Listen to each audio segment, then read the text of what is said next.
Sesuatu hal yang sudah mulai jarang ditemukan di dalam diri seorang manusia adalah kejujuran. Halo semuanya, berjumpa lagi bersama Denaf Official. Dan pada kesempatan kali ini, Denaf Official akan membahas sebuah film keluaran terbaru berjudul Mr. Bachchan 2024. Namun sebelum ke ceritanya, Denaf Official ingin menyapa para penonton terlebih dahulu. Di antaranya, Black Sport dari Gelora Mustika, Sumadi dari Sulawesi Selatan, Fahri dari Madura, Ali Sadikin dari Brebes, Wardani dari Serang Banten, Muklas dari Palembang, M. Koryal dari Jambi, Us dari Sumba, Asri dari Bengkulu, Abah Toha dari Riau, Cipto dari NTT, serta seluruh para penonton Denaf Official yang mohon maaf belum bisa tersapa semuanya. Oke, tanpa berlama-lama lagi, yuk kita langsung lanjut ke ceritanya. Let's go! Di awal film, kita akan diperlihatkan dengan seorang pengusaha kaya sekaligus seorang pejabat pemerintah bernama Jaga Rao, di mana di saat itu, Jaga Rao bersama asistennya sedang pergi mengunjungi sebuah bank untuk mengambil jutaan uang miliknya. Namun ketika Jaga Rao bersama asistennya telah selesai mengambil sekantung uang dari bank dan akan memasuki mobilnya untuk kembali pulang,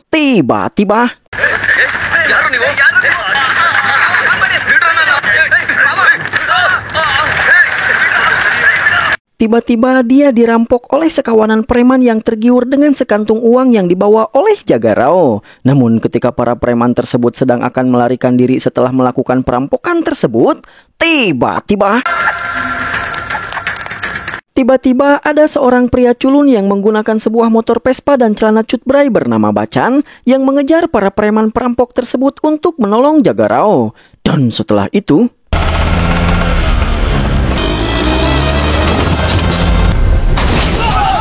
Bachchan pun menabrakkan motornya ke mobil Jaga Rao yang dibajak oleh para perampok, sehingga membuat beberapa perampok tersebut terpental dan terluka. Lalu, dengan santai Bachchan yang terlihat culun itu pun turun dari motornya dan menghajar para preman perampok tersebut. Oleh karena itu, pergedebukan pun terjadi.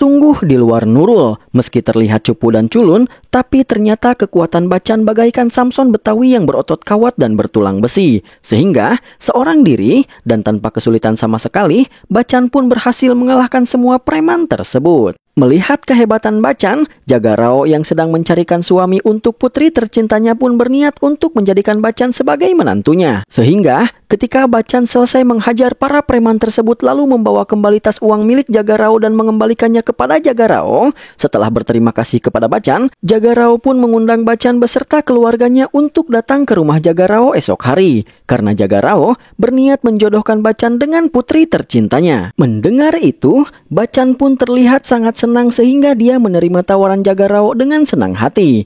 Oleh karena itu, di keesokan harinya, Bachchan bersama keluarganya pun mendatangi rumah Jaga Rao untuk dikenalkan dan dijodohkan dengan putri Jaga Rao. Dan inilah dia sosok dari putri Jaga Rao yang akan dijodohkan dengan Bachchan.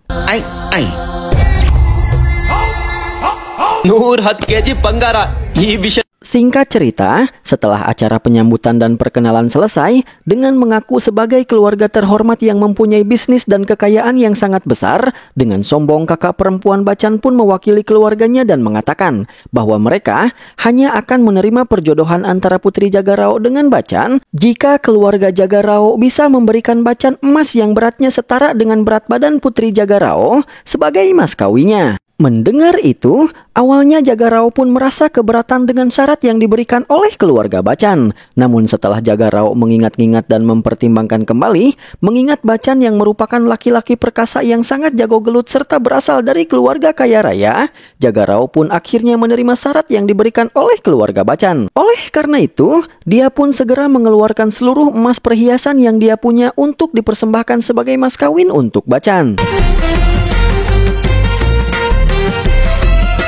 Namun karena setelah Jaga Rao mengeluarkan seluruh emas-emas yang dia punya, tapi emas-emas tersebut masih belum setara dengan berat badan putrinya, Bachchan pun memberikan sebuah keringanan, yaitu Bachchan memperbolehkan Jaga Rao untuk menambah kekurangan emasnya dengan uang tunai, sehingga Jaga Rao pun mengeluarkan seluruh uang tunai yang dia miliki untuk dipersembahkan sebagai mas kawin untuk Bachchan, di mana dengan uang-uang tersebut, pada akhirnya, uang beserta emas milik Jaga Rao pun bisa mengimbangi berat badan anaknya.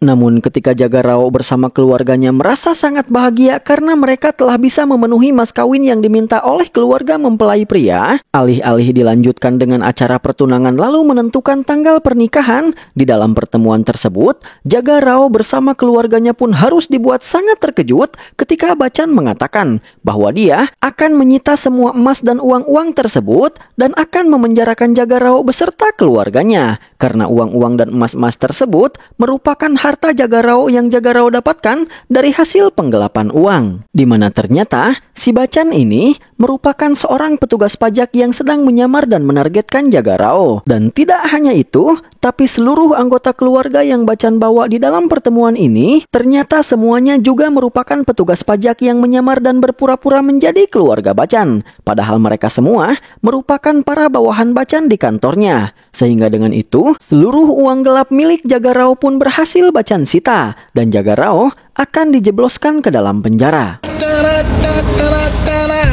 Singkat cerita, setelah beberapa hari berlalu, Bachchan pun berniat untuk pulang ke rumah kedua orang tuanya. Namun karena dia tak kunjung mendapatkan kendaraan untuk dia tumpangi, Bachchan pun memutuskan untuk berjalan kaki. Tapi tak lama setelah itu, ada seorang politisi baik hati yang tak tega melihat Bachchan berjalan kaki, sehingga dia pun menawari Bachchan sebuah tumpangan. Hal itu membuat Bachchan merasa sangat heran dengan sikap baik yang ditunjukkan oleh si pak politisi yang bernama Mang Nunu ini. Sehingga Bachchan pun bertanya kepada Mang Nunu tentang mengapa Mang Nunu mau-maunya memberi Bachchan sebuah tumpangan padahal mereka tidak saling mengenal. Apalagi Mang Nunu ini merupakan seorang politisi yang mempunyai jabatan tinggi. Mendengar itu, Mang Nunu pun menjawab bahwa sebagai seorang politisi yang mempunyai jabatan karena mendapatkan dukungan serta kepercayaan dari rakyat, sudah seharusnya dia semakin dekat dengan rakyat. Karena tanpa dukungan yang diberikan oleh rakyatnya, maka dia tidak akan pernah bisa menjadi seorang politisi yang saat ini berkuasa, ungkap Mang Nunu. Di mana dari perkataannya ini, maka kita bisa menyimpulkan bahwa Mang Nunu merupakan seorang politisi yang jujur dan sangat mencintai rakyatnya. Dan tidak hanya memberikan sebuah tumpangan, tapi Mang Nunu pun juga mentraktir Bachchan minum teh di sebuah warung. Sehingga di sana terjadi sebuah percakapan antara Bachchan dengan Mang Nunu. Dan di sini Bachchan pun bercerita kepada Mang Nunu bahwa sebelumnya Bachchan merupakan seorang petugas pajak. Namun kini Bachchan tengah diskors dari pekerjaannya tersebut, sehingga kini dia berniat untuk kembali pulang ke rumah kedua orang tuanya. Mendengar itu, Mang Nunu pun bertanya kepada Bachchan tentang alasan mengapa Bachchan diskors dari pekerjaannya. Oleh karena itu, Bachchan pun menceritakan alasan mengapa dia bisa diskors, sehingga kita pun dibawa ke dalam sebuah flashback. Morning. Di mana ketika Bachchan selesai melakukan penyitaan terhadap uang-uang gelap milik Jaga Rao, alih-alih mendapatkan penghargaan ataupun promosi jabatan, Bachchan justru dimarahi dan dicaci maki oleh atasannya karena telah berani-beraninya macam-macam terhadap Jaga Rao, seorang pejabat pemerintah yang sangat berkuasa. Sehingga di sini atasan Bachchan pun menyuruh Bachchan untuk meminta maaf kepada Jaga Rao jika Bachchan tidak mau kehilangan pekerjaannya. Namun Jaga Rao yang merasa sudah dipermalukan oleh Bachchan merasa tidak puas jika Bachchan hanya meminta maaf saja. Sehingga Jaga Rao pun membawa Bachchan keluar ruangan, lalu menyuruh Bachchan untuk meminta maaf dengan cara membuka sandal Jaga Rao, lalu mencium kakinya di hadapan seluruh staf yang ada di kantor pajak tersebut. Namun ketika Jaga Rao sudah mengambil posisi dan Bachchan sudah membuka sandal Jaga Rao, ketika Jaga Rao sudah tertawa bahagia karena merasa bahwa dia sudah menang, tiba-tiba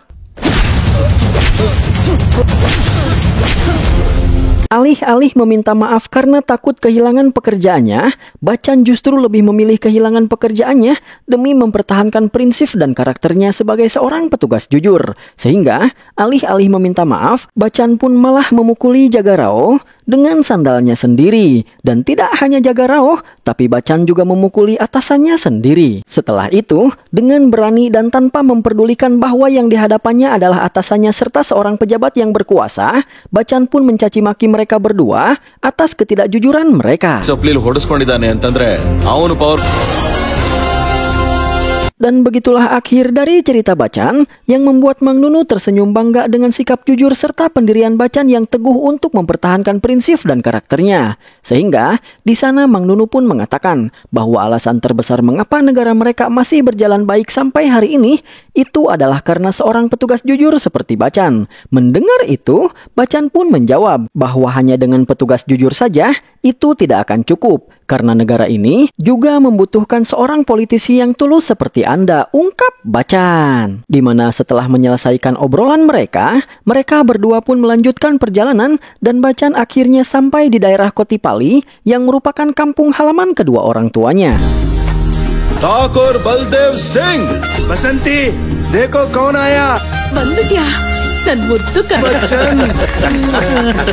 Dan kedatangan Bachchan sangat disambut dengan baik dan penuh sukacita oleh kedua orang tuanya. Bahkan, kedua orang tua Bachchan sama sekali tidak peduli dengan alasan kepulangan Bachchan yang pulang karena dia diskors dari pekerjaannya. Dan selain keluarganya, kedatangan Bachchan kembali juga disambut baik oleh teman-temannya di sana. Dan karena kini Bachchan sedang tidak mempunyai pekerjaan, teman-teman Bachchan pun mengajak Bachchan untuk kembali menjadi vokalis band mereka. Karena ternyata, sebelum menjadi petugas pajak, Bachchan bersama teman-temannya ini bekerja sebagai grup band yang mencari uang dengan bernyanyi di acara-acara seperti acara pernikahan dan semacamnya. Sementara itu di tempat lain, kita pun akan diperkenalkan dengan seorang wanita cantik yang bernama Jiki, di mana Jiki sedang dalam perjalanan untuk berdoa di kuil bersama teman-temannya. Namun, dia terkena sedikit masalah karena selendangnya tersangkut di rantai sepedanya, yang membuat Jiki kebingungan dengan bagaimana caranya dia bisa mengatasi masalahnya tersebut. Dan di tengah-tengah kebingungan Jiki, seorang pemuda yang menyukai Jiki bernama Rusli memanfaatkan kesempatan tersebut untuk mencari muka dan bersikap sok pahlawan yang ingin menolong Jiki demi mendapatkan perhatian Jiki. Namun,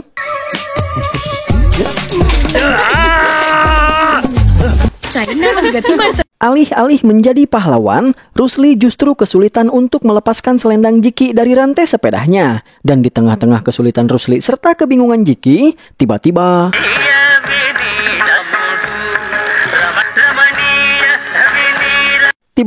datanglah Bachchan yang kebetulan juga melewati jalan tersebut, di mana Bachchan yang tidak sengaja melihat Jiki langsung terpesona dengan kecantikan Jiki, sehingga Bachchan pun menghentikan motornya lalu menghampiri Jiki untuk menolongnya dan dengan mudah Bachchan pun bisa melepaskan selendang tersebut dari rantai sepeda Jiki. Thank you.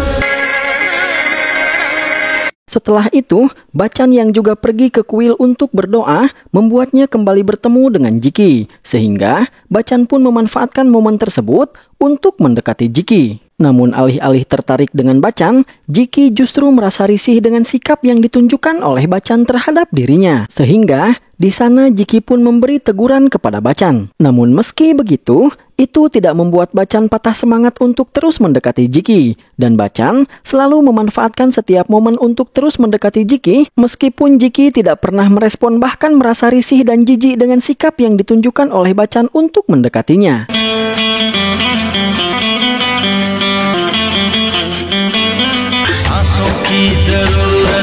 Sementara itu di tempat lain, ada seorang petugas pajak yang bernama Srinivas yang mendatangi seorang polisi di kantornya. di mana maksud dari Srinivas datang ke kantor polisi tersebut adalah karena Srinivas sedang berencana untuk melakukan sebuah penggerbekan terhadap seseorang. Jadi, dia membutuhkan para polisi untuk mendukungnya di dalam penggerbekan tersebut. Mendengar itu, si Pak Polisi ini pun dengan senang hati bersedia mendukung Srinivas di dalam aksi penggerbekan yang akan Srinivas lakukan. Namun sebelum itu, si Pak Polisi menanyakan terlebih dahulu terhadap Srinivas tentang siapa target dari orang yang akan digerebek oleh Srinivas. Dan alangkah kagetnya si Pak Polisi ketika Srinivas mengatakan bahwa orang yang akan dia gerebek adalah Mutiam Jagaya. Mutyam Jagaya. Lalu, dengan rasa kaget yang bercampur takut, si Pak Polisi pun menjelaskan tentang bagaimana mengerikannya sosok Mutiam Jagaya kepada Srinivas. Di mana si Pak Polisi menjelaskan bahwa 3 bulan yang lalu ada seorang petugas pajak bernama Ramakrishna yang melakukan penggerbekan terhadap gudang milik Mutiam Jagaya.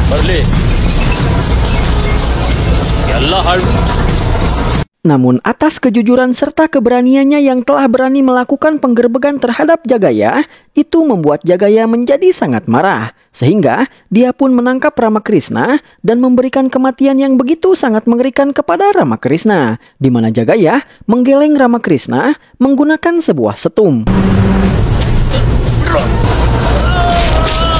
Mendengar tentang begitu kejamnya sosok Mutiam Jagaya, membuat Srinivas pun merasa sangat ketakutan, sehingga dia pun memutuskan untuk pergi dan membatalkan niatnya yang ingin menggerebek Jagaya. Setelah itu, kita pun akan diperlihatkan dengan sosok seorang Jiki yang ternyata merupakan tetangga dari Bachchan dan sudah sangat akrab dengan kedua orang tua Bachchan. Namun karena selama ini Bachchan tinggal di kota, membuat Jiki dan Bachchan tidak pernah bertemu dan tidak pernah saling mengenal. Sehingga Jiki pun tidak mengetahui bahwa ternyata Bachchan yang selama ini selalu mendekati dirinya adalah putra dari tetangganya. Dan Bachchan yang akhirnya mengetahui bahwa Jiki ternyata adalah tetangganya, memanfaatkan kesempatan tersebut untuk bisa lebih dekat dengan Jiki dan berharap bisa mendapatkan cinta dari Jiki. Namun nampaknya perjuangan Bachchan masih belum membuahkan hasil karena Jiki masih saja jutek kepadanya. B-side ತಿರುಗಿಸ್ತಿದ್ದ ಹಾಗೆ ನೀನ್ ನನ್ ಸೈಡ್ 2 ನಿಮಿಷದಲ್ಲಿ ಎಲ್ಲಾನು ನಿಲ್ಸಿ ಹೊರಟೋಗ್ತಾ ಇರಬೇಕು. Kemudian di suatu malam, Jagaya pun menemui seorang petinggi partai yang sedang berkuasa bernama Mangkomara, di mana di sana Jagaya memaksa Mangkomara untuk membujuk ketua partainya agar ketua partainya mau memberikan 1 tiket pencalonan MLE untuk adik Jagaya. Awalnya, Mangkomara pun tidak mau dan menolak permintaan dari Jagaya. Namun karena Jagaya mengancam akan menghabisi Mangkomara jika Mangkomara tidak mau mengabulkan permintaannya, akhirnya Mangkomara pun setuju untuk memintakan 1 tiket pencalonan MLE kepada ketua partainya untuk adik Jagaya. Dan karena Mangkomara sudah setuju untuk memberikan 1 tiket pencalonan MLE untuk adiknya, Jagaya pun menyuruh adiknya untuk mulai melakukan kampanye di setiap daerah yang merupakan cakupan wilayah pencalonannya kelak. Dan di dalam kampanye tersebut, Jagaya juga menyuruh Mangkomara untuk menemani adiknya. Oleh karena itu, adik Jagaya yang bernama Sambasiva Rao ini pun mulai melakukan kampanye di setiap daerah yang merupakan cakupan wilayah pencalonannya kelak. Dan daerah pertama yang dia pilih untuk melakukan kampanye adalah daerah Kotipali, yang merupakan daerah tempat tinggal Bachchan bersama kedua orang tuanya. ಸಾಷ್ಟಾಂಗ ನಮಸ್ಕಾರಗಳು. ನಾನು ಹುಟ್ಟಿದ್ದು ಇಲ್ಲೇ. Sementara Sambasiva sedang ngabacot di dalam kampanye, Bachchan yang kini bekerja serabutan sebagai seorang vokalis band baru saja pulang bekerja. Namun ketika dia pulang, listrik di rumahnya sedang dalam keadaan mati. Sehingga Bachchan pun memanggil ibunya untuk menanyakan mengapa listrik di rumahnya bisa mati. Namun ketika ibunya datang menghampirinya, alangkah terkejutnya Bachchan ketika melihat wajah ibunya yang telah dipenuhi dengan luka. Dan tidak hanya ibunya, tapi ayahnya dan bahkan juga wajah Jiki sudah dipenuhi dengan luka. Yang karena kedua orang tuanya tidak mau menjelaskan alasan mengapa mereka bisa terluka, Bachchan pun akhirnya bertanya kepada Jiki tentang mengapa mereka bisa terluka. Sehingga Jiki pun menjelaskan alasannya, di mana Jiki mengatakan bahwa beberapa saat yang lalu ada beberapa anak buah Mutiam Jagaya yang datang ke rumah mereka dengan tidak sopan, di mana mereka bermaksud untuk meminta daya listrik dari rumah orang tua Bachchan untuk kepentingan acara kampanye yang dilakukan oleh Sambasiva. Namun karena daya listrik di rumahnya kecil, ayah Bachchan pun menolak permintaan dari para anak buah Jagaya, yang membuat mereka marah, lalu memukuli orang tua Bachchan serta Jiki yang kebetulan saat itu sedang berada di rumah Bachchan.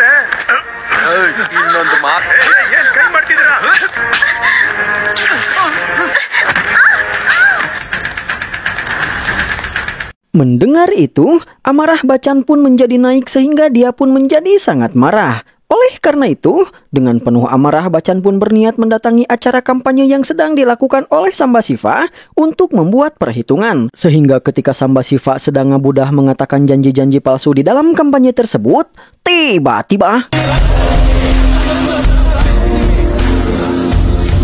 Tiba-tiba Bacan pun datang bersama teman-temannya dengan membawa bensin. Dan tanpa berbasa-basi, Bacan pun menghampiri Sambasiva di atas panggung, lalu menyiram Sambasiva dengan bensin yang dia bawa.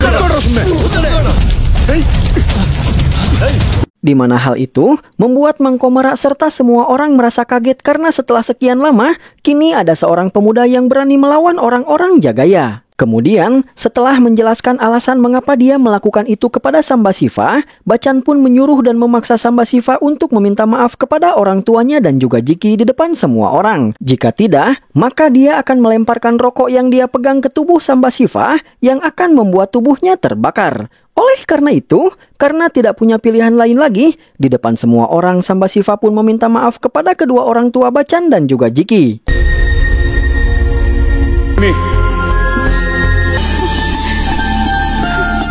Dan tindakan Bacan tersebut, selain membuat kedua orang tuanya terharu, hal itu juga membuat Jiki merasa kagum dan terpukau dengan aksi yang dilakukan oleh Bacan. Sehingga, yang tadinya Jiki sangat cuek bahkan merasa jijik kepada Bacan, kini dia pun mulai merasakan deg-deg ser kepada Bacan. Oleh karena itu, mulai di keesokan harinya, Jiki pun mulai menunjukkan rasa cinta dan ketertarikannya kepada Bacan, yang membuat Bacan pun menyadari bahwa kini Jiki telah mulai menyukainya. Sehingga, Bacan pun semakin memanfaatkan kesempatan tersebut untuk terus memepet Jiki, yang membuat Bacan serta Jiki pun menjadi semakin dekat, dan akhirnya mereka pun resmi berpacaran. Kishore Kumar fan.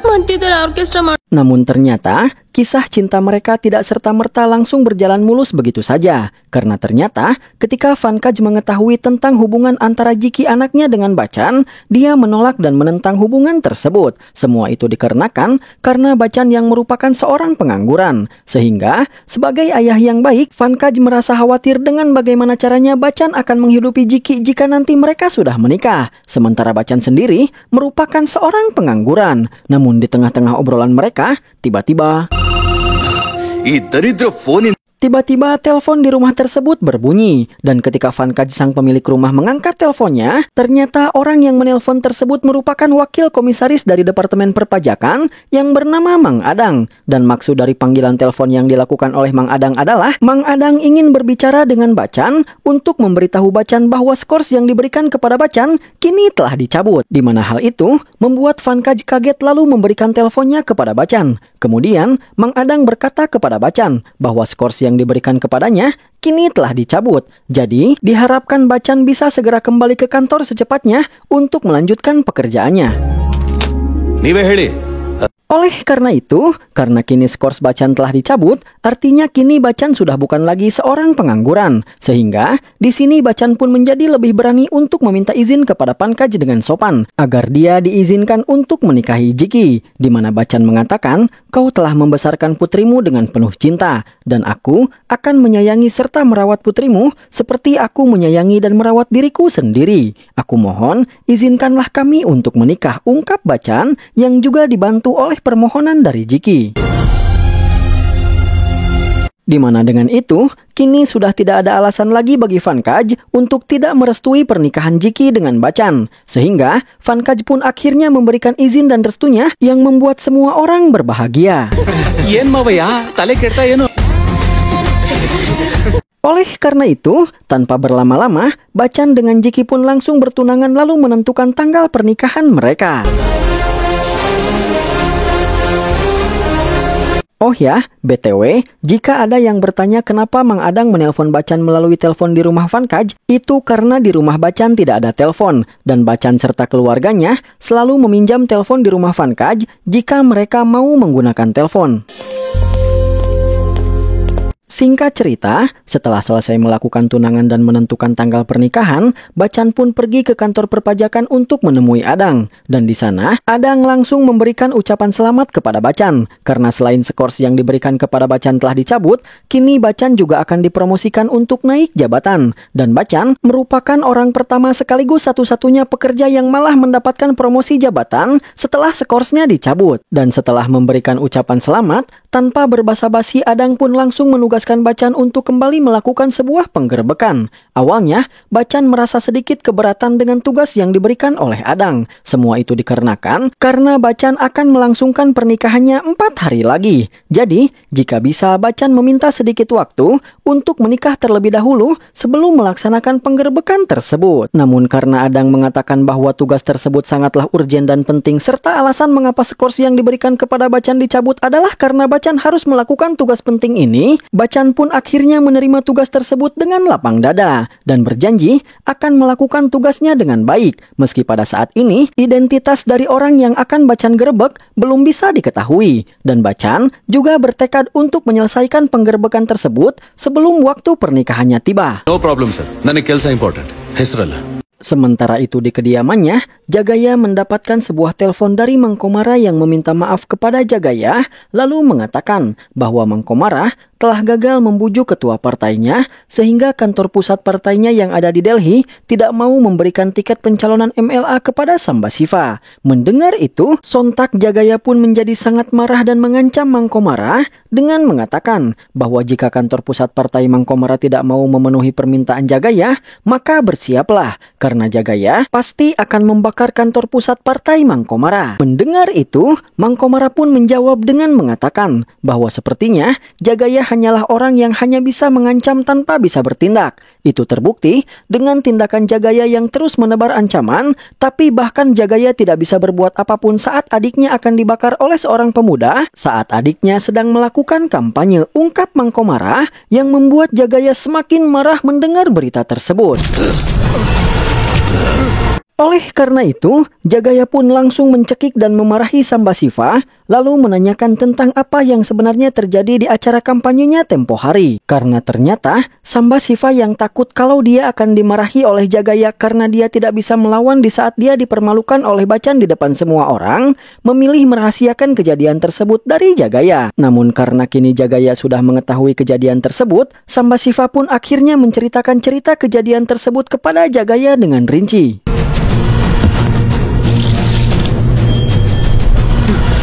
Di mana setelah mengetahui kejadian tersebut, Sambasiva yang emosinya semakin terbakar pun menyuruh seluruh anak buahnya untuk mencari dan menangkap lalu membawa Bacan ke hadapannya.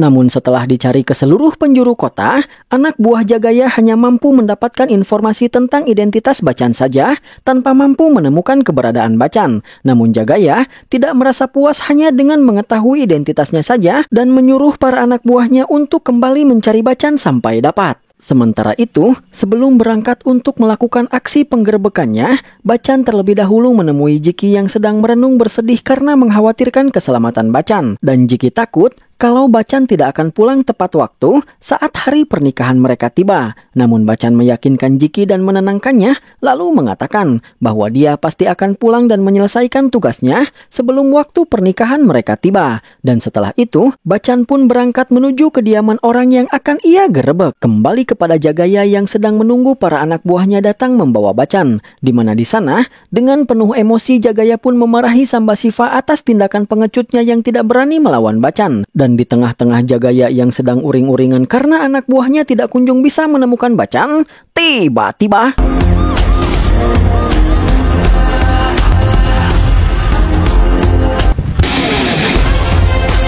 Bacan pun datang ke rumah Jagaya bersama para petugas pajak bawahannya, di mana ternyata orang yang ditargetkan oleh Mang Dadang untuk digerebek oleh Bacan adalah Jagaya. Dan melihat Bacan, Sambasiva pun mengatakan kepada Jagaya bahwa dialah orang yang telah mempermalukannya di dalam kampanye yang dia lakukan tempo hari. Mendengar itu, emosi Jagaya pun menjadi sedikit turun dan dia pun bisa tertawa karena orang yang dia cari kini malah datang sendiri. Lalu, Tanpa berbasa-basi, Bacan pun memperkenalkan dirinya bahwa dia berasal dari Departemen Perpajakan dan tujuan kedatangannya adalah untuk menggerebek rumah Jagaya untuk mencari uang gelap yang disembunyikan oleh Jagaya. Dan selama penggerebekan berlangsung, Bacan pun memberlakukan beberapa aturan agar penggerebekan yang dia lakukan bisa berjalan dengan lancar. Di mana aturan-aturan tersebut diantaranya adalah selama penggerebekan dilakukan, tidak boleh ada orang dari dalam rumah yang pergi keluar dan tidak boleh ada orang luar yang masuk ke dalam rumah. Lalu,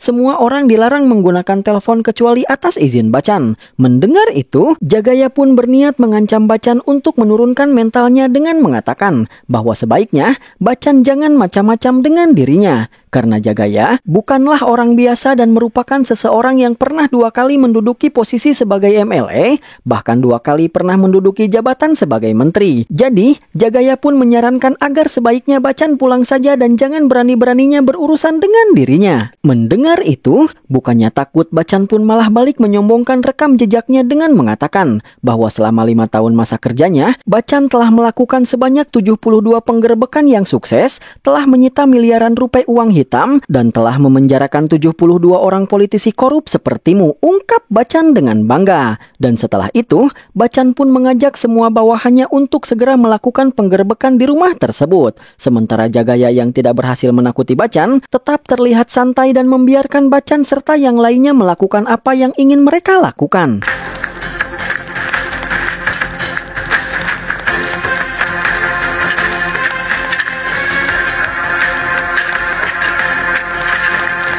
Namun setelah dilakukan penggeledahan ke seluruh penjuru rumah Jagaya, Bacan beserta para bawahannya pun sama sekali tidak menemukan uang atau harta Jagaya yang berasal dari uang gelap. Sehingga Jagaya pun mulai mengolok-ngolok Bacan dan menyarankan Bacan untuk segera pergi dan menghentikan penggeledahan di rumahnya. Karena Bacan tidak akan menemukan apapun di rumahnya ini. Namun Bacan sama sekali tidak menanggapi perkataan Jagaya dan melanjutkan penggeledahannya meski dia tidak berhasil menemukan apapun. ಎಲ್ಲ ಕಡೆ ಹುಡುಕಿದ್ವಿ ಸರ್, ಏನು ಸಿಗ್ಲಿಲ್ಲ. ಇಲ್ಲೂ ಏನು ಸಿಗ್ಲಿಲ್ಲ.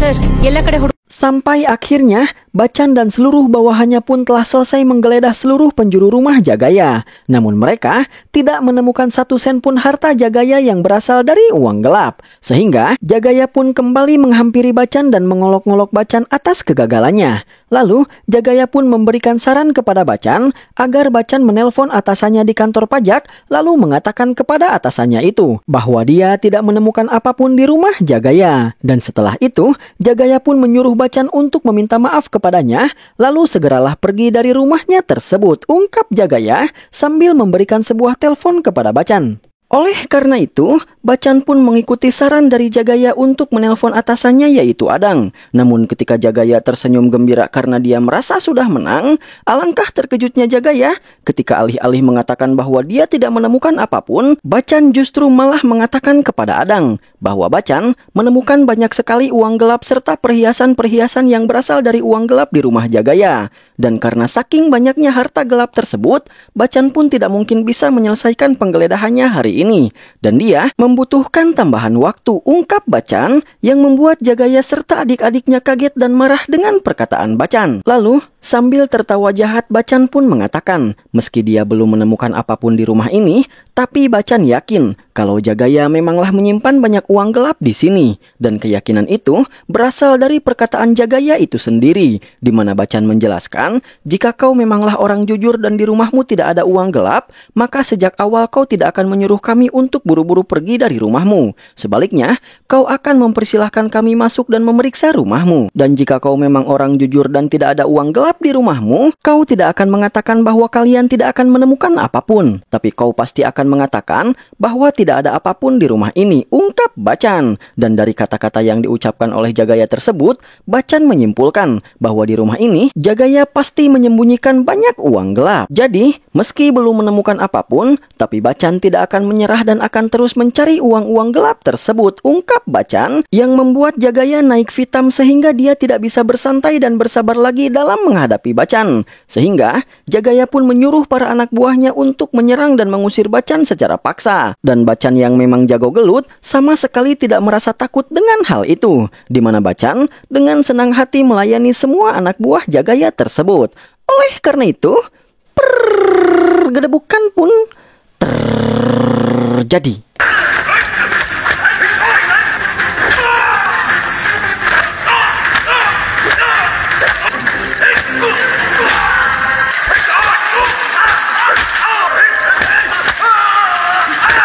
Kekuatan serta kehebatan Bacan yang bahkan tidak terluka sama sekali dalam mengalahkan seluruh anak buahnya membuat Jagaya serta adik-adiknya menjadi sangat terkejut. Sehingga Jagaya pun mengambil sebuah senjata lalu melemparkannya kepada Sambasiva dan menyuruh Sambasiva untuk menghabisi Bacan dengan senjata tersebut. Namun dengan cepat Bacan bisa menghalau niat Sambasiva yang ingin menembaknya, sehingga tembakannya tersebut berubah arah dan menembak langit-langit di rumah Jagaya. Sehingga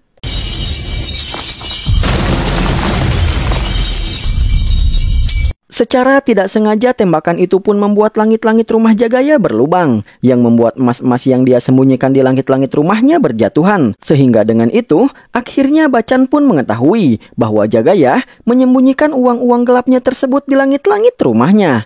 Oleh karena itu,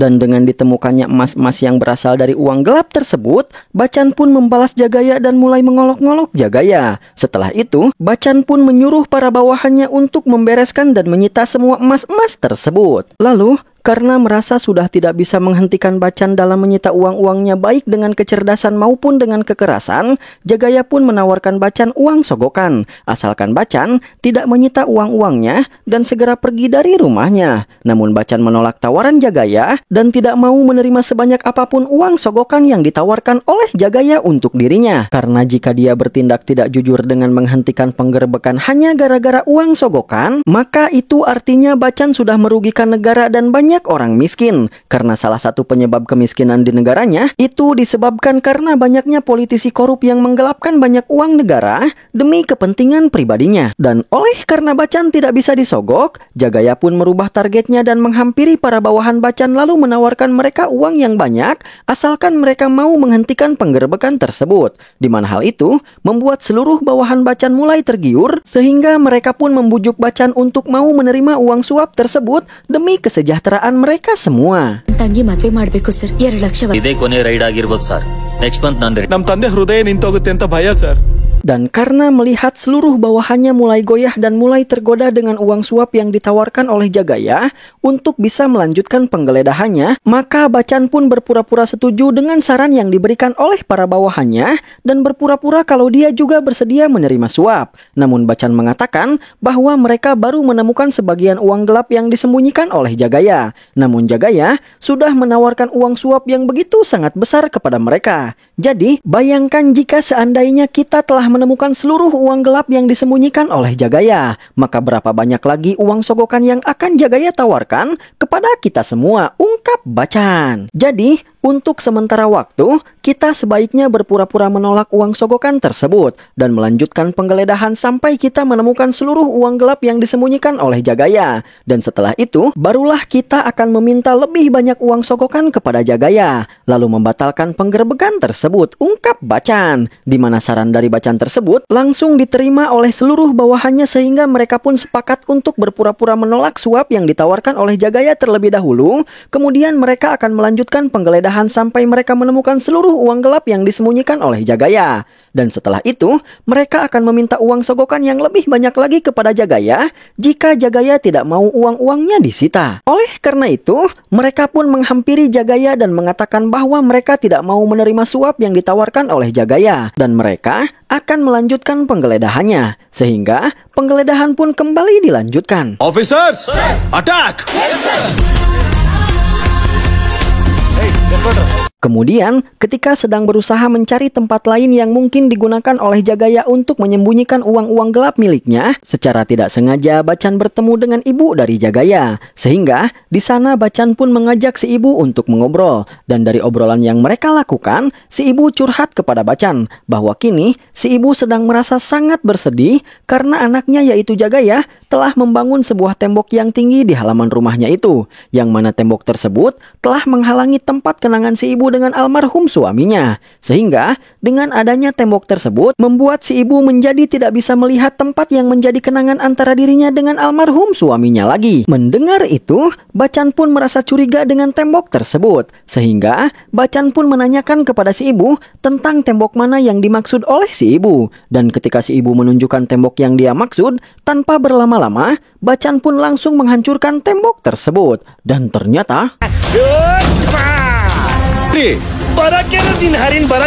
Kecurigaan Bacan ternyata memanglah benar bahwa tembok tersebut memang menyimpan banyak sekali uang gelap milik Jagaya. Sehingga Bacan pun langsung menyuruh para bawahannya untuk mengambil dan menyita uang-uang tersebut. Di malam harinya, Jagaya yang tidak mau kehilangan uang-uang yang telah dia kumpulkan selama ini, menyuruh beberapa preman untuk menyusup ke rumahnya, lalu menyuruh mereka untuk mencuri dan menyembunyikan semua uang yang telah disita oleh Bacan dan para bawahannya yang disimpan di ruang penyimpanan. Sehingga di keesokan harinya, di saat Bacan masih tertidur, Jagaya membangunkan Bacan lalu memfitnah Bacan di hadapan para bawahannya dengan mengatakan bahwa Bacan telah bersikap sok suci dengan menolak tawaran suap dari Jagaya. Padahal sebenarnya, kini Bacan telah mencuri semua uang-uang yang telah dia sita untuk Bacan miliki sendiri. Mendengar itu, para bawahan Bacan pun merasa kaget lalu mengecek uangnya di ruang penyimpanan. Dan ketika mereka melihat bahwa uang-uangnya sudah tidak ada, para bawahan Bacan yang termakan omongan Jagaya dan mengira bahwa Bacan telah mencuri uang-uangnya tersebut karena Bacan ingin memiliki dan menikmati uang-uang tersebut seorang diri, menjadi marah sehingga mereka pun menghardik dan mencaci maki Bacan. Bahkan berniat melaporkan dan menjebloskan Bacan ke dalam penjara, agar Bacan dipenjara seumur hidupnya. Namun tanpa berkata dan menjawab apapun, dengan santai Bacan berjalan menuju sebuah tempat yang membuat mereka semua mengikuti kemana Bacan pergi. Dan setelah sampai di tempat tersebut, Bacan pun merusak gembok yang mengunci salah satu ruangan di tempat tersebut dengan sebuah besi, lalu menyuruh salah satu adik Jagaya untuk membuka pintu dari ruangan tersebut. Dan ternyata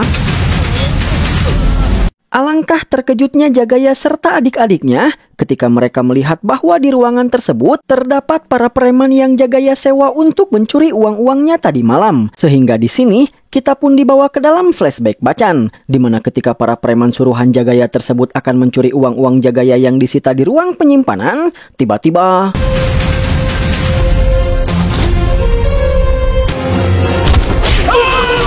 oleh karena itu, semua preman yang disewa Jagaya pun dapat ditangkap dan ditahan oleh Bacan. Kemudian, Bacan pun menyuruh salah satu bawahannya untuk menggali tumpukan pasir di tempat itu. Dan ternyata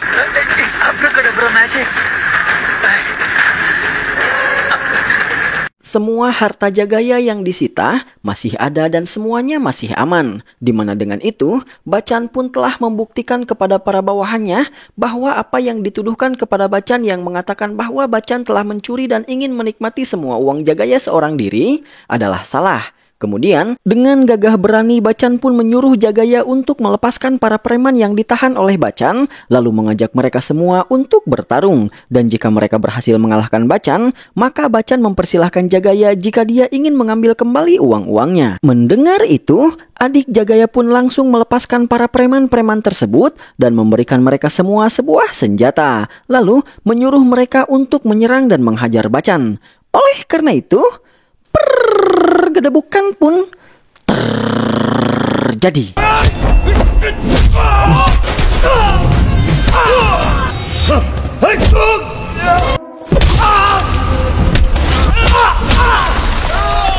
Dan seperti apa yang sudah kita semua duga, bahwa Bacan mampu mengalahkan semua preman-preman tersebut dengan mudah dan tanpa kesusahan sama sekali. Setelah itu, Bacan pun menghampiri seluruh bawahannya, lalu memarahi mereka semua. Karena sebelumnya, mereka sudah mempunyai niat dan pikiran untuk menerima suap yang ditawarkan oleh Jagaya. Dan di sini, Bacan pun menegaskan bahwa dia merupakan seorang petugas jujur yang tidak akan pernah mau disogok dengan uang sebesar apapun. Jadi, jika mereka masih berpikir dan berusaha membujuk Bacan untuk mau menerima suap dari Jagaya, maka Bacan menyarankan agar mereka semua pulang saja dan biarkan Bacan melakukan tugas penggerbekannya tersebut seorang diri, karena Bacan tidak akan pernah mau menerima suap sebesar apapun walau apapun yang terjadi. Di mana perkataan dan karakter Bacan yang selalu memegang teguh prinsip serta kejujurannya membuat para bawahannya pun akhirnya tersadar akan kesalahan mereka. Sehingga mereka pun memutuskan untuk kembali melakukan tugas mereka dengan jujur dan tidak akan menerima suap dari Jagaya. ಯಾಕೆ ಹೀಗೆ ಬೇಜಾರ್ ಮಾಡ್ಕೋತಿದ್ಯಾ?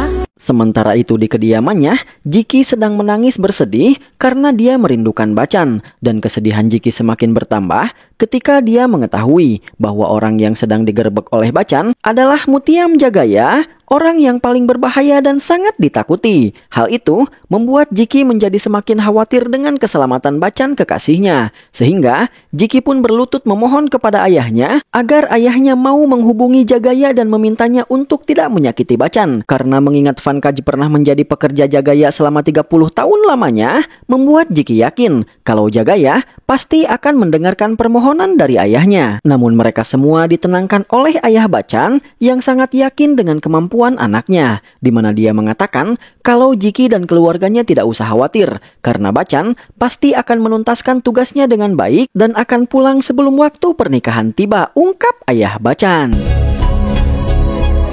Tapi hal itu belum bisa membuat Jiki merasa tenang, sehingga dia pun mencoba menelpon rumah Jagaya beberapa kali untuk mengetahui kabar Bacan kekasihnya. Namun karena saat itu Bacan sedang tertidur karena kelelahan, membuat panggilan Jiki tidak pernah diangkat oleh Bacan. Hal itu membuat Jiki semakin panik dan khawatir sehingga dia pun kembali bersedih. Namun mungkin karena rasa kekhawatiran Jiki begitu sangatlah besar, membuat Bacan pun sepertinya merasakan kekhawatiran yang saat ini dirasakan oleh Jiki. Sehingga Bacan pun terbangun lalu menelpon Jiki untuk sekedar memberi kabar. Di mana di sana Bacan menenangkan dan menyuruh Jiki untuk tidak terlalu khawatir karena saat ini Bacan dalam keadaan baik-baik saja dan akan segera menyelesaikan tugasnya lalu kembali pulang sebelum acara pernikahan mereka dimulai. Di mana hal itu akhirnya bisa membuat perasaan Jiki lebih tenang. Dan meski perasaannya kini sudah lebih tenang, tapi karena kerinduannya kepada Bacan sudah tidak terbendung lagi, Jiki pun nekat mengajak Rusli untuk mengantarkannya menuju kediaman Jagaya untuk sekedar menemui Bacan dan melepaskan kerinduannya. ಯಾರು ನೀವು ಬಚ್ಚನ್ ಅವರನ್ನ ಭೇಟಿ ಆಗ್ಬೇಕು. ಜಿಕ್ಕಿ ಏನಾಯ್ತಮ್ಮ? Namun karena kejadian itu, membuat Jagaya pun akhirnya mengetahui tentang hubungan Bacan dengan Jiki. Sehingga di sana sepertinya Jagaya pun berniat merencanakan sesuatu yang sangat buruk. Di mana ternyata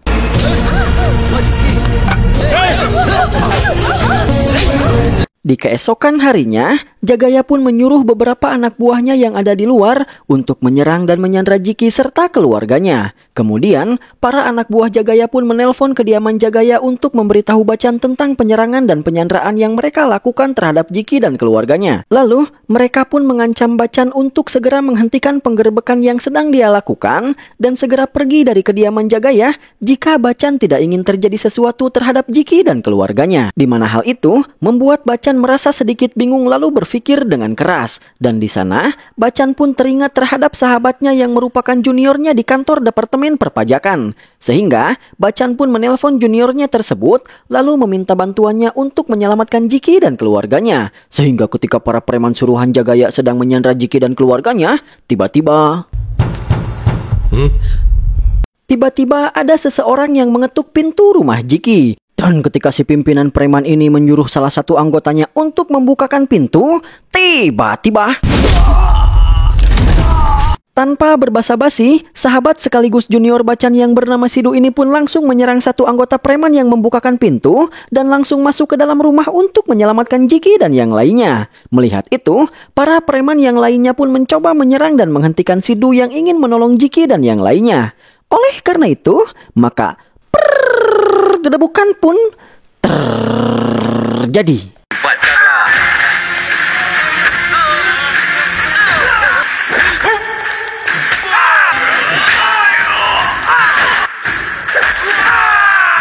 Di mana setelah mengalahkan semua preman anak buah Jagaya, Sidu pun menelpon Bacan untuk memberitahunya bahwa dia telah berhasil menyelamatkan Jiki dan keluarganya. Setelah itu, Sidu pun juga berkata kepada Jagaya bahwa Jagaya tidak akan bisa menyuruh orang-orangnya lagi untuk menyerang keluarga Jiki demi mengancam Bacan. Karena selama Bacan sedang melakukan penggerbekan di rumah Jagaya, Sidu akan menjaga Jiki dan semua orang terdekat Bacan, ungkap Sidu. Duty ಮೇಲೆ ಇರ್ತೀವೋ ಡುಬಾಕೋ.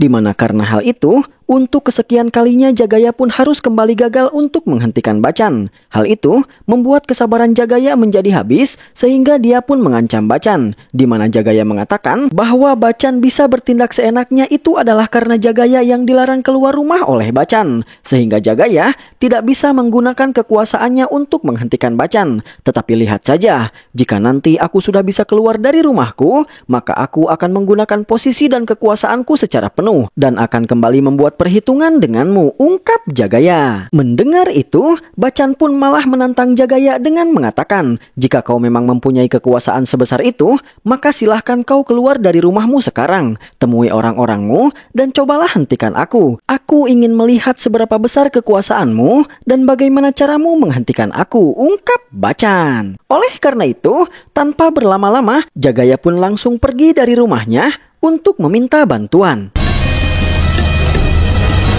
Melihat itu, satu bawahan Bachchan pun heran dengan keputusan Bachchan yang malah mengizinkan Jagaya untuk pergi. Karena dengan kekuasaan yang dia miliki, si bawahan Bachchan merasa khawatir kalau Jagaya akan bisa membuat mereka menghentikan penggeledahan yang sedang mereka lakukan. Namun dengan tenang, Bachchan mengatakan bahwa Bachchan sengaja membiarkan Jagaya pergi. Karena dengan kepergian Jagaya, maka adik-adik serta keluarga Jagaya akan kehilangan sosok pelindung dan akan kehilangan kekuatan mereka. Jadi, Bachchan bisa memanfaatkan itu untuk memaksa mereka untuk mengatakan di mana lagi Jagaya menyimpan uang-uang gelapnya. Di mana ternyata apa yang Bachchan perhitungkan memanglah tepat. Karena dengan kepergian Jagaya, orang-orang di rumahnya menjadi para pengecut yang ketakutan. Dan karena ketakutan mereka terhadap Bachchan, mereka pun mau memberitahu Bachchan tentang semua lokasi penyimpanan uang gelap yang disimpan oleh Jagaya.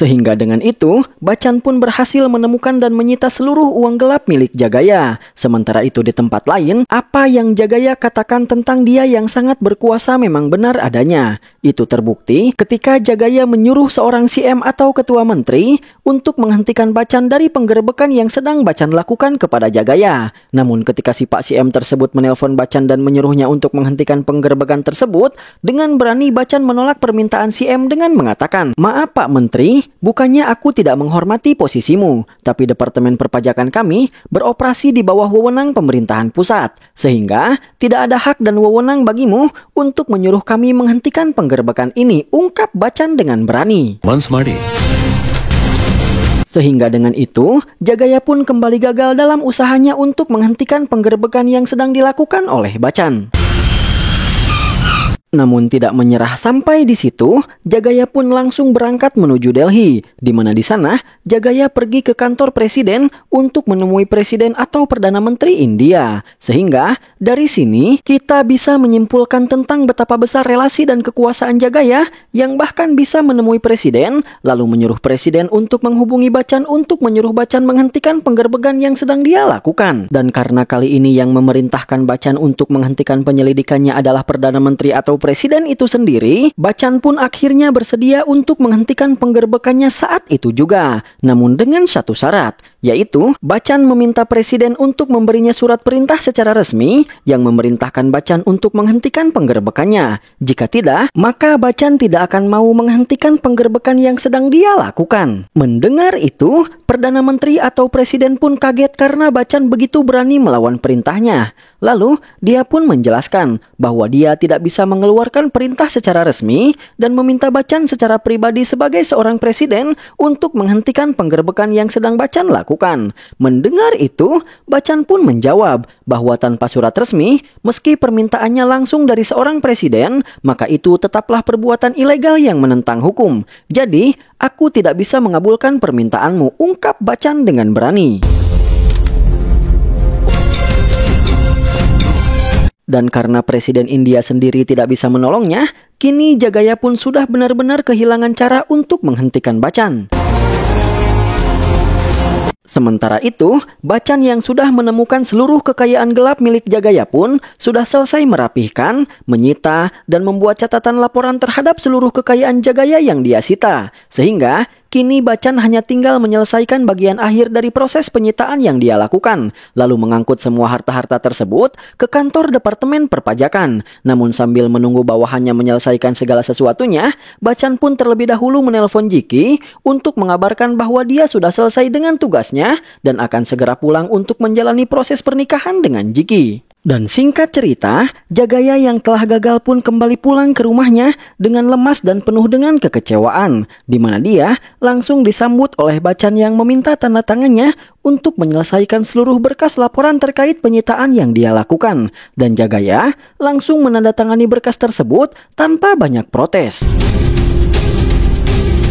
Sehingga dengan itu, Bacan pun sudah menyelesaikan seluruh proses penyitaannya lalu mengangkut semua uang Jagaya menggunakan sebuah truk untuk dia bawa ke kantor perpajakan. Dan ketika Bacan sedang dalam perjalanan mengangkut uang gelap Jagaya di kediaman Jiki, Pankaj pun sedang panik menunggu kedatangan Bacan karena acara pernikahannya akan segera dimulai. Dan di kediaman Jagaya, seluruh keluarga Jagaya pun mempertanyakan sikap Jagaya yang tidak melakukan apapun untuk menghentikan Bacan dan malah menyerah begitu saja. Namun Jagaya mengatakan bahwa mereka tidak usah khawatir karena Jagaya tidak benar-benar menyerah kepada Bacan karena ternyata dia sudah mempersiapkan seluruh preman prajuritnya untuk menghentikan dan mengepung Bacan serta seluruh bawahannya lalu menghabisi mereka. Setelah itu, Jagaya akan mengambil kembali hartanya yang disita. Dan bersamaan dengan perkataan Jagaya kepada keluarganya, ternyata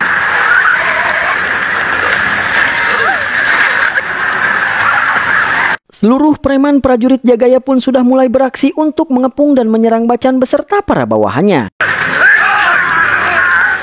Melihat itu, Bacan pun mengambil alih kemudi truk yang mengangkut uang gelap Jagaya. Lalu mulai memberikan serangan balik, di mana Bacan memberikan beberapa instruksi lewat sebuah isyarat kepada para bawahannya, di mana dengan instruksi tersebut, para bawahan Bacan pun bisa menjalankan siasat dari Bacan. Sehingga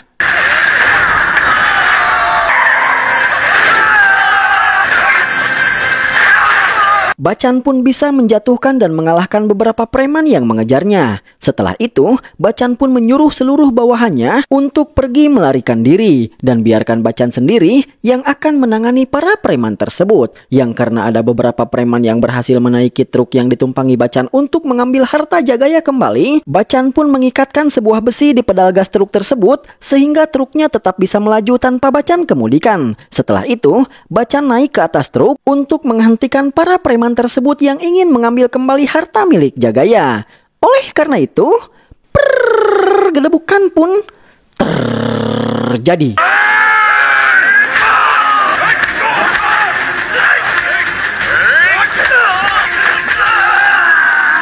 Setelah mengalahkan para preman di atas truk, Bacan pun kembali masuk ke dalam truk untuk mengemudikan truknya kembali. Tapi saat Bacan merasa bahwa dia sudah mengalahkan seluruh preman yang menyerangnya, tiba-tiba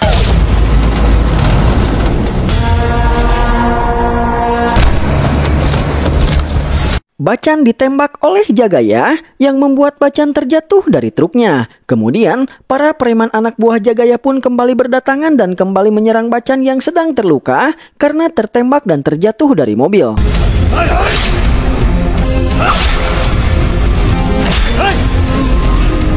Sementara itu di kediaman Jiki, semua orang sudah sangat panik menunggu kedatangan Bacan, tanpa mereka ketahui bahwa Bacan kini sedang dalam bahaya.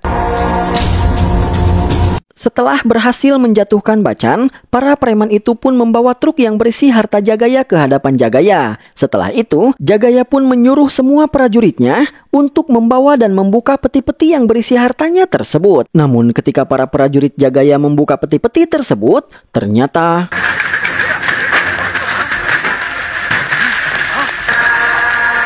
peti-peti tersebut bukanlah peti yang berisi uang Jagaya. Dan di tengah-tengah rasa kaget Jagaya karena ternyata peti-peti tersebut bukanlah berisi uang miliknya, tiba-tiba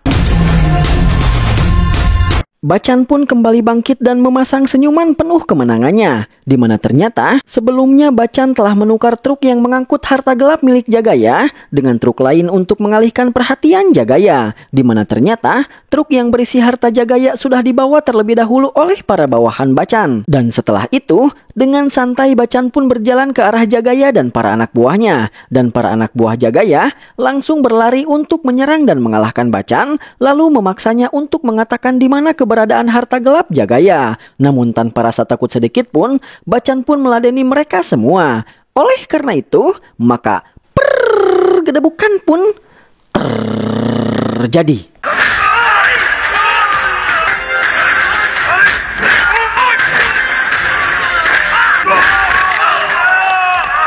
Dan seperti yang sudah kita semua duga, bahwa Bacan bisa dengan mudah menangani, mengalahkan, dan meratakan seluruh preman prajurit Jagaya. Dan setelah itu,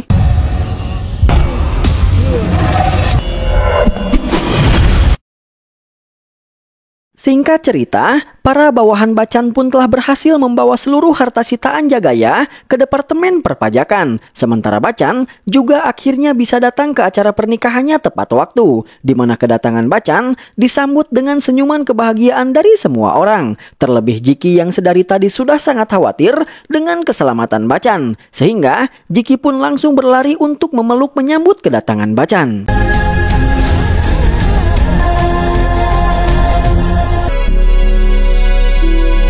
Sehingga dengan itu, Bacan pun akhirnya bisa menikahi Jiki dan hidup bahagia bersamanya. Lalu, kita pun akan diperlihatkan dengan sebuah flashback, di mana ketika Mang Komara yang ditugaskan oleh Jagaya untuk meminta 1 tiket pencalonan MLA untuk Sambasiva kepada ketua partainya, setelah Mang Komara menceritakan ancaman Jagaya terhadap dirinya kepada si ketua partai yang ternyata adalah Mang Nunu yang pernah memberi tumpangan kepada Bacan di awal film, Mang Nunu pun menyuruh Mang Komara untuk tidak usah khawatir dan tidak usah takut, karena Mang Nunu mempunyai sebuah cara untuk menghentikan kekejaman dan kekuasaan Jagaya. Dan cara tersebut adalah Mang Nunu berniat mengirim seorang petugas pajak yang jujur dan juga pemberani untuk menggerebek Jagaya. Dan petugas jujur serta pemberani yang dimaksud oleh Mang Nunu adalah Bacan. Sehingga di sana Mang Nunu pun membuat skors yang diberikan kepada Bacan dicabut, lalu menugaskan Bacan untuk melakukan penggerbekan terhadap Jagaya. Dan begitulah cerita mengapa tiba-tiba skors kepada Bacan dicabut. Bahkan Bacan langsung dipromosikan untuk naik jabatan. Dan setelah flashback ini selesai, kita pun dibawa ke dalam flashback yang lainnya, di mana di saat Bacan mengalahkan seluruh prajurit Jagaya, Bacan ternyata tidak menghabisi Jagaya dan lebih memilih untuk menyerahkan Jagaya ke kantor polisi dan memenjarakannya. Sehingga dengan semua itu, maka film pun sudah berakhir. Oke, sampai di sini dulu pertemuan kita kali ini ya Lur. Terima kasih bagi dulur-dulur yang sudah menonton dari awal hingga akhir. Jangan lupa like, komen, share, dan subscribe ya Lur. Sampai jumpa lagi di video-video berikutnya. Bye-bye.